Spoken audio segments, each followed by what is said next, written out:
Hello again.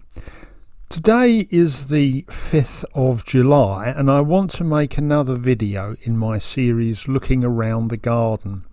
To some extent this is my own reference, although I'll shortly show a few minutes of still photographs of the recent highlights.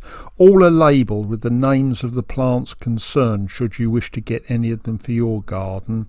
And I'll also mention if I've made any previous related videos in relation to the particular plants. As I said in a previous video, I don't think I'd get any awards for garden design, as these beds were originally all used for vegetables. All are rectangular and line up next to each other. Nevertheless, there are a lot of plants here and elsewhere in the garden, and so there is always something interesting going on. I keep careful notes of what they are, so I rather think of it as a mini botanic garden. As you can see, it's rather overcast today, and this has been characteristic of the last little while.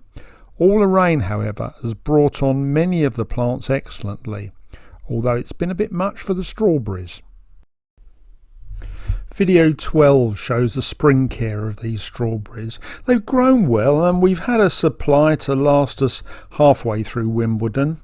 Strawberries don't like it too wet or too dry or too hot or too cold, however, and the rain is now causing deterioration of the remaining fruit. However, other things have liked the rain. Here are the onions that were planted in video 13, and they're now at a stage where onions can just be pulled from the ground to cook with, pending the time when they'll all need to be harvested. The leeks have come on quite a lot in the last couple of weeks. To see the planting of the seed, have a look at video 16, and to see the transplantation from the nursery beds to this final bed here, have a look at video 32. I showed the planting of the seeds for these carrots in video 26, which was in early May. I've not worried too much about carrot root fly at the moment. They tend to fly in two batches. One is late April, early May, so by the time these carrots grew, they were gone. The next infestation may occur in late July, and so from late July into September I'll be watering with nematodes every 2 to 3 weeks, but I'll do a video about that when I do it. I showed how to germinate mangetout peas in video 17 and I planted them out in video 18. It's the 5th of July today and we've been harvesting for about a month already. In the foreground it's spinach. Although that's an annual, it's very cold hardy and we may still be cropping after the winter. It can also be frozen. Some people say it can just be frozen as it is, but it's said to last longer and keep its colour better if you blanch before freezing. Plenty of instructions about that on the internet. Finally, in this run through of some of the vegetables that are growing at the moment are the parsnips I planted in video 20. Carrot root fly also attack parsnips, so I'll be watering them with nematodes too from late July into September. Before I show a few minutes of other garden highlights from the last little while, here's the dahlia bed that I talked about in videos 6 and 31. The photograph shows how the frame and grid supports the growing plants. And now for those other highlights.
As ever, I hope you found something useful or interesting in this video, and thank you very much for watching.